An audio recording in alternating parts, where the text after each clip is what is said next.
दोस्तों, कैसे हो आप लोग। जैसा कि आप लोगों को पता है कि एसएससी ने नोटिफिकेशन निकाला है बड़ी ट्विस्ट के साथ। काफ़ी चीज़ें बदली हैं। मैंने वैसे तो सारी चीज़ें डाल दी हैं, लेकिन कुछ चीज़ें छूट गई हों तो उनके लिए एक छोटी सी वीडियो डाल देते हैं जो जो चीज़ इंपॉर्टेंट है आपके लिए, और क्या चीज़ बदला है। जो नए बंदे हैं जिनको नहीं पता चीज़ें क्या क्या एसएससी ने बदली है, उसके रिगार्डिंग एक छोटी सी वीडियो बनाएंगे 7-8 मिनट की। ठीक है, तो स्टार्ट करते हैं, ज़्यादा टाइम वेस्ट नहीं करते। तो सबसे पहले अपन देखते हैं तो यहाँ पे है क्या। तो यहाँ पे देखिए एसएससी सीजीएल का नोटिफिकेशन आज हुआ है। इसकी जो अप्लाइंग डेट है, जो नए बंदे हैं जो अप्लाई करना चाहते हैं उनकी अप्लाइंग डेट है, कल से स्टार्ट हो गए हैं फॉर्म और 8 अक्टूबर तक आपके फॉर्म चलेंगे। ठीक है, कुछ भी गलती मत करना फॉर्म भरने में। इसके अलावा आपको पता है कि ऑनलाइन पेमेंट करना होता है, 100 रुपये का पेमेंट है, वो कर देना आप। ठीक है, उसके अलावा देखिए अब जो लोग नए हैं उनको पता नहीं होगा वैकेंसी क्या क्या एसएससी कौन कौन सी पोस्ट इसमें लेती है। तो इसमें 4800 पे ग्रेड की लेती है, ये इसकी बेसिक सैलरी है। ठीक है, ये पोस्टों के नाम है, आप देख लीजिएगा एक बार। उसके अलावा जो 4200 पे ग्रेड की है या 4600 पे ग्रेड की है, ये वैकेंसी एसएससी रिक्रूट करती है। जिनके लिए एज क्राइटेरिया क्या है, ये इनके लिए 30 ईयर है। ठीक है, 30 साल के आप होने चाहिए। 30 साल से बाद के हो तो किसी कैटेगरी के होने चाहिए। अगर जनरल से हो सिर्फ 30 साल आपके लिए एलिजिबिलिटी है। ठीक है, उसके अलावा जो 4200 पे ग्रेड हो गया, और 27 साल किसके लिए होने चाहिए, 27 साल के लिए जो आपके 2800 पे ग्रेड है या 2400 पे ग्रेड की वैकेंसी है उनके लिए। जैसे ऑडिटर है, ऑडिटर के लिए 18 से 27 साल के होने चाहिए। मिनिमम आपके 18 के होने चाहिए आप, और मैक्सिमम आप 30 या 32 कैटेगरी से हो तो 35 तक हो सकते हो, या फिर और ज़्यादा भी हो सकते हो। ठीक है, तो ऑडिटर की देख लो, ये वैकेंसी लिखी हुई है, ये पे ग्रेड के हिसाब से इनमें 27 ईयर चाहिए। इसके अलावा 2400 की है, जैसे पोस्टल असिस्टेंट पहले 10+2 से होती थी, जो कि ये है, जो अब इससे हो गई है। ये वैकेंसी भी नहीं है, 2 वैकेंसी नहीं है। टैक्स असिस्टेंट आपको पता है 27 ईयर होता है। आपका हो गया एज क्राइटेरिया 18 से लेके मिनिमम, और 30, 32, 35 जो भी है अपनी कैटेगरी के अनुसार देख लीजिएगा। ठीक है, उसके अनुसार अपन देखते हैं वैकेंसी कितने आने वाली है। तो वैकेंसी यहाँ पे आएगी आपकी सबसे ज़्यादा, मतलब आज तक का मैंने देखा है 2014 में भी शायद 15,016 वैकेंसी थी। उससे पहले 2012, 10 ऐसे कम से कम ये 10 साल या 7 से 10 साल की में सबसे मैक्स वैकेंसी आ रही है, 20,000 वैकेंसियाँ। तो वैकेंसी वो बात अलग है कि 2400 पे ग्रेड की ज़्यादा है। ठीक है, 2400 की ज़्यादा, 2800 की ज़्यादा, या फिर लो पे ग्रेड की ज़्यादा है, लेकिन आपके लिए जॉब का मौका है तो आपको प्रिपरेशन करनी चाहिए। ठीक है, तो इसी के साथ 20,000 वैकेंसी है आपकी। उसके अलावा यहाँ पे एज क्राइटेरिया मैंने बताया, देखो एज क्राइटेरिया 18 से 27 है नॉर्मल, जो बंदे लेना चाहते हैं, जो 2400, 2800 कुछ ही मिल जाए। 4600 पे ग्रेड का 30 ईयर तक लास्ट है। उसके अलावा 32 ईयर भी है कुछ कैटेगरी का। जैसे SC ST से हो आप तो आपको 5 साल का इलेक्शन मिल जाएगा, 30 + 5 35 मिल जाएगा। OBC से हो 30 + 3 आपको मिल जाएगा, 27 + 3 30 मिल जाएगा। तो ऐसे आप अप्लाई कर सकते हो अपनी कैटेगरी के अनुसार। ठीक है, जो जो कैटेगरी हाईलाइटेड है उनका मैंने लिख दिया है। उसके अनुसार यहाँ पे क्या है, ये देखो यहाँ पे ये चीज़, ये पॉइंट मेंशन आपको मैंने कर दिया है। आपको क्या करना है, डेट ऑफ बर्थ में बिल्कुल गलती नहीं करनी फॉर्म अप्लाई करते समय। अगर आपने गलती करी तो बाद में यहाँ पे साफ साफ लिखा है कोई रिक्वेस्ट कंसीडर नहीं की जाएगी, और आपका कोई खात्मा हो जाएगा। ठीक है, तो ये गलती मत करना। करेक्शन के लिए फालतू में ध्यान से भरना फॉर्म, आराम से भरना। कोई चीज़ हो कमेंट कर देना, कुछ प्रॉब्लम हो। ठीक है, इसके अलावा देखिए OBC वाले जो बंदे हैं, OBC में जो कुछ बंदे ऐसे होते हैं कि जो OBC कैटेगरी में स्टेट में है, सेंटर में नहीं है, ऐसी चीज़ें उनकी कुछ हैं।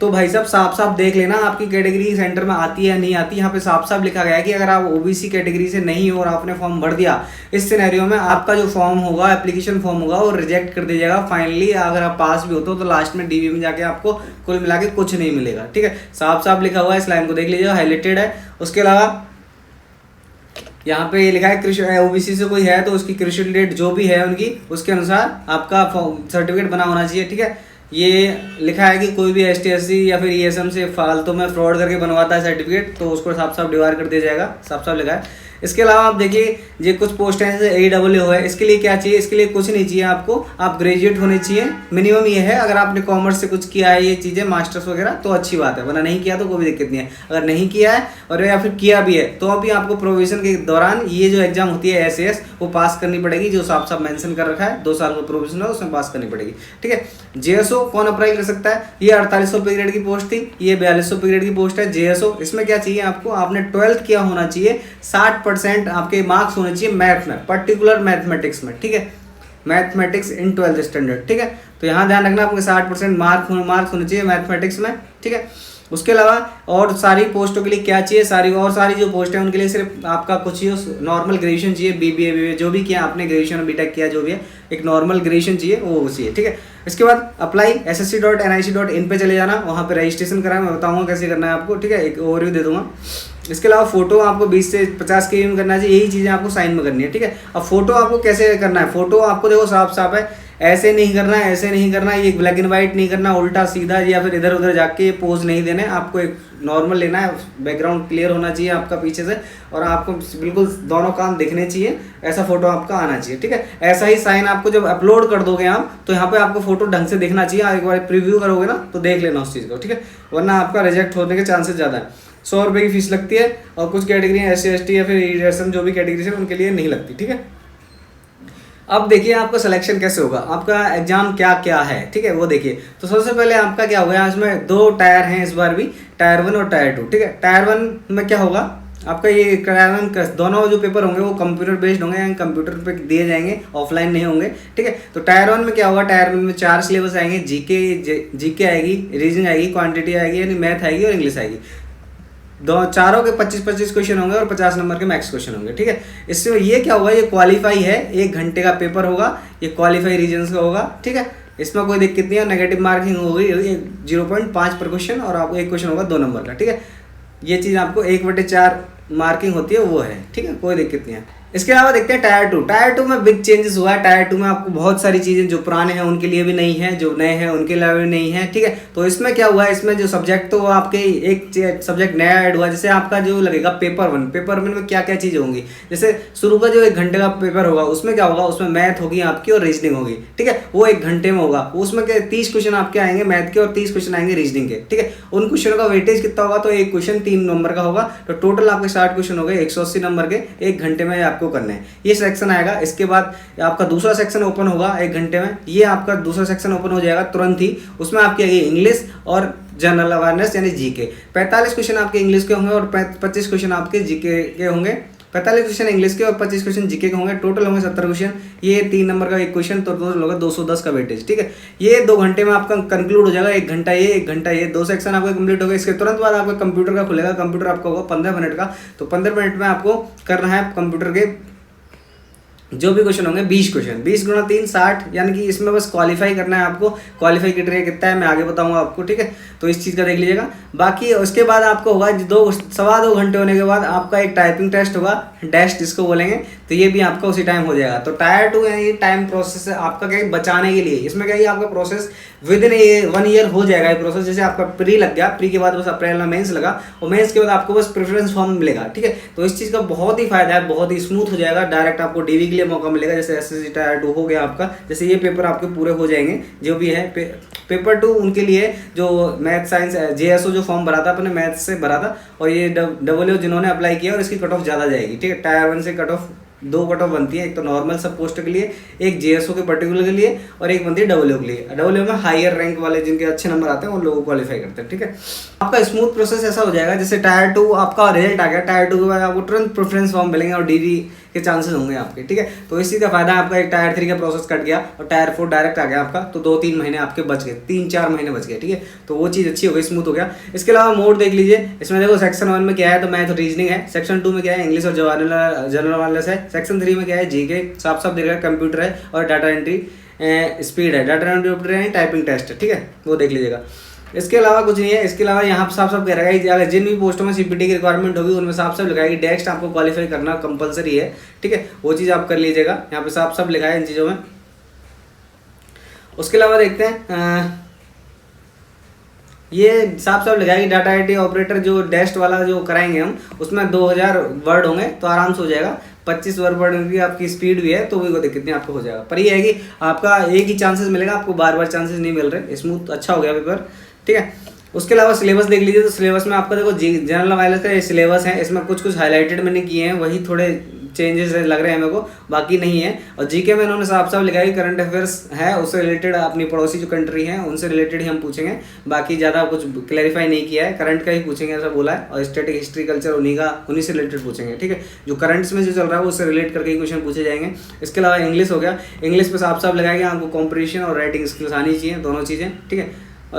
फिर आप देख लीजिए मैथ। तो मैथ में साफ साफ लिखा टायर 2 में क्या क्या है, नंबर सिस्टम, फंडामेंटल, एग्रीकल्चर, सारे चैप्टर दिए हैं। बस इसमें थोड़ा ज़्यादा कर दिया मेरे हिसाब से। मेडन मोड, स्टैंडर्ड डेविएशन मैंने ये देखे नहीं थे पहले, या फिर मुझे याद नहीं है। तो कुल मिला के ये चीज़ें थोड़ी बड़ी हैं। और रीजनिंग में देखो आप emotion intelligence, critical thinking, social coding, recording, तो बैंक वाला सिलेबस हो गया थोड़ा रीजनिंग का, ठीक है। इंग्लिश लैंग्वेज में कुछ नहीं है, यहाँ पे 3 पैसेज का साफ साफ क्लू दिया है, कंपैरिजन आएंगे 3 तो कम से कम। तो यहाँ देखा है कि एक जो कंपैरिजन होगा किसी बुक की स्टोरी से होगा, और 2 जो होंगे आपके वो होंगे आपके करंट अफेयर्स से लेके, ठीक है। तो आपको एडिटोरियल पढ़ने ही है, आपको करंट अफेयर्स के डेली 2-3 एडिटोरियल पढ़ने हैं, वो आपने साफ साफ दिया कि वो एडिटोरियल 2 एडिटोरियल करंट से उठाए जाएंगे, ठीक है। तो साफ साफ लिखा है जनरल अवेयर्स का रीजन बढ़ गया है, जनरल अवेयर्स की वो बढ़ गई आपकी वेटेज, ठीक है। तो यहाँ पे भी साफ साफ दिया है जीके का, मेंस का जो भी है। उसके अलावा कंप्यूटर में कंप्यूटर का सिलेबस है, तो कंप्यूटर का सिलेबस अभी मत कीजिएगा आप, टायर 1 के लिए अभी प्रिपेयर कीजिए। टायर 1 में अच्छे से जो मार्क्स लाइए, आपको जो भी पोस्ट है सबके लिए क्वालिफाई हो जाने चाहिए थे, ठीक है। उसके बाद अपन कंप्यूटर का अलग से करेंगे, क्योंकि कंप्यूटर अभी क्वालिफाई नेचर है, तो इतना लोड लेने की जरूरत नहीं है। बाकी थोड़ा थोड़ा देख लीजिए, थोड़ी बोर हो जाओ किसी से तो तब देख लेना, ये सिलेबस है, इसको देख लीजिएगा।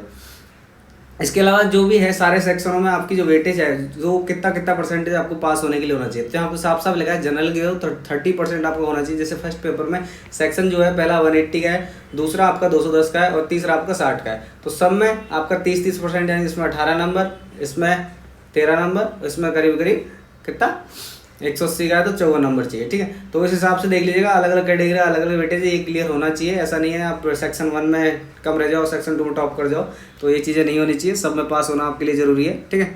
तो यहाँ पे देखा फाइनल मेरिट की जो बनेगी वो किसके रिलेटेड बनेगी, ये चीज़ भी है। तो फाइनल मेरिट आपकी जो बनेगी यहाँ पे देखिए merit will be paid on the all performance of tyre 2, यानी टायर 2 में जो भी आपका सेक्शन 1 और सेक्शन 2 में यानी कि मैथ, रीजनिंग, जीके और इंग्लिश जो भी इनमें अच्छा परफॉर्मेंस रहेगा उसके अनुसार आपकी कट ऑफ निकलेगी। और क्वालिफाई आपको डेस्ट करना ही करना है अगर आप सीपीटी और डेस्ट वाली पोस्टें चाहते हो, ठीक है। तो ये पोस्ट है जिनमें फिजिकल स्टैंडर्ड है, ये भी चीज़ आप देख लीजिए जिनमें फिजिकल स्टैंडर्ड है। तो इंस्पेक्टर है, तीनों इंस्पेक्टर हैं आपके सीबीएन में, ये भी पोस्ट इस बार है सीबीएन की। इसके अलावा सब इंस्पेक्टर एनआईए पड़े, इसमें अच्छा होता है मेडिकल, तो ये भी देख लीजिएगा। बाकी ये पोस्टों के नाम मैंने दे रखे हैं, इनको देख लीजिएगा एक बार, ठीक है। इनके फिजिकल स्टैंडर्ड क्या क्या, तो ये साफ साफ ये चारों इंस्पेक्टर और इंस्पेक्टर इन सीबीएन इनमें 157.5 बोला है फिजिकल का, मतलब हाइट के लिए 5 सेंटीमीटर रिलैक्सेशन है एसटीएससी और जो हिल्स एरिया से उनके लिए। बाकी चेस्ट एक्सरसाइज है 81 सेंटीमीटर। और महिलाओं की ये आपके फिजिकल क्राइटेरिया है, 1600 मीटर आपको करनी है 15 मिनट में, और 8 किलोमीटर की साइकिलिंग करनी है 30 मिनट में। यहाँ पे वॉकिंग है, यहाँ पे साइकिलिंग है, ठीक है। ये चीज़ ही करनी है। इसमें आई का कुछ नहीं है, आई का साफ साफ कुछ नहीं बोला है, कुछ क्लैरिफिकेशन नहीं दिया, तो आई आपकी चल जाएगी, थोड़ा बहुत कम ज़्यादा है, कोई दिक्कत नहीं है। फिजिकल स्टैंडर्ड महिला के लिए 152 सेंटीमीटर, 48 किलो आपका वेट होना चाहिए, ठीक है। यही चीज़ दी है। फिर यहाँ पे जो आपका सीबीआई है उसमें हाइट थोड़ी ज़्यादा कर दी है, 165 सेंटीमीटर कर दी है, और 150 आपकी महिलाओं के लिए कर दी है। महिलाओं के लिए तो कोई चीज़ नहीं है, लेकिन पुरुष के लिए 157 से 165 कर दिया, तो यहाँ पे थोड़ा चेंज हो जाए। एनआईए में यहाँ पे चेस्ट एक्सटेंशन 76 सेंटीमीटर कर दिया है, जो कि कम है, ठीक है मेरे हिसाब से। ये भी 76 ही है, लेकिन इसमें 5 सेंटीमीटर एक्सपेंड करके 81 कर दिया है, ठीक है। उसके अलावा देखिए एनआईए में और ज़्यादा हाइट कर दी है, एनआईए में 170 सेंटीमीटर कर दिया है, सीबीआई से भी ज़्यादा चाहिए इसमें हाइट। महिलाओं के लिए कोई प्रॉब्लम नहीं है, चेस्ट वगैरह वो देख लीजिए 70 सेंटीमीटर ही है।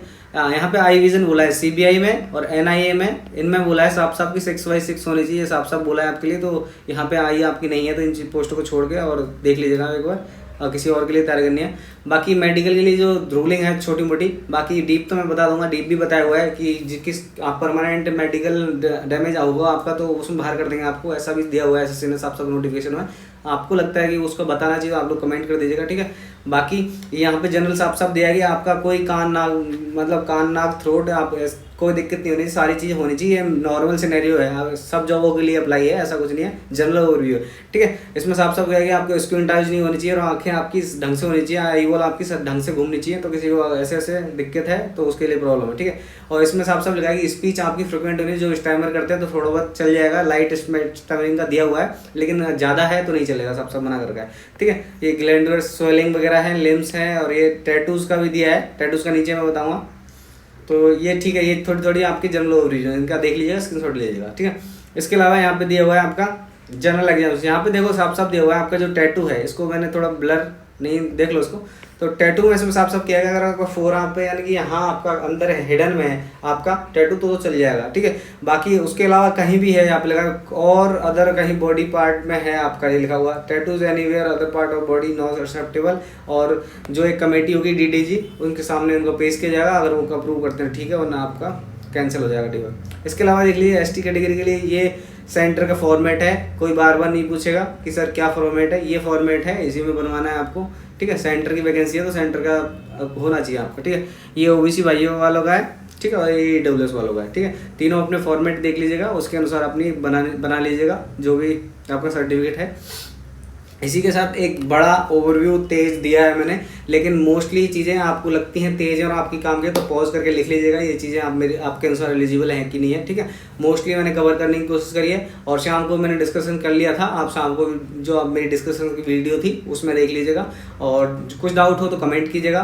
बाकी बुक लिस्ट वही है आपकी, बस रीजनिंग मतलब आपको छोड़नी दो चीज़ें नहीं है, एक तो जीके आपको बिल्कुल नहीं छोड़नी, और रीजनिंग को हल्के में ले लेना। तो दो चीज़ों पे ध्यान ज़्यादा दीजिए, मैथ पे जितना वेटेज देते हो उतना रीजनिंग और जीके को दीजिए। ऐसा मत कीजिए कि जीके को छोड़ दीजिए, तो यहाँ पे अपना थोड़ा फोकस बनाइए, ठीक है। मेरा यही कहना है कि जीके को बिल्कुल मत छोड़ना, जीके और रीजनिंग आपकी जान हो जाएगी। अब ऐसी ऐसी बुक्स खरीद लो जहाँ आपको थोड़ा लेवल अप हो जाए आपका रीजनिंग और जीके का, जीके में थोड़ा डीप चले जाओ, ठीक है। तो हर चीज़ में जाने में फ़ायदा है, क्योंकि मेंस में चली गई ये चीज़ें, ठीक है। बाकी कुछ दिक्कत हो तो कमेंट करना वीडियो के नीचे। इसी के साथ जय हिंद, जय भारत, बाय।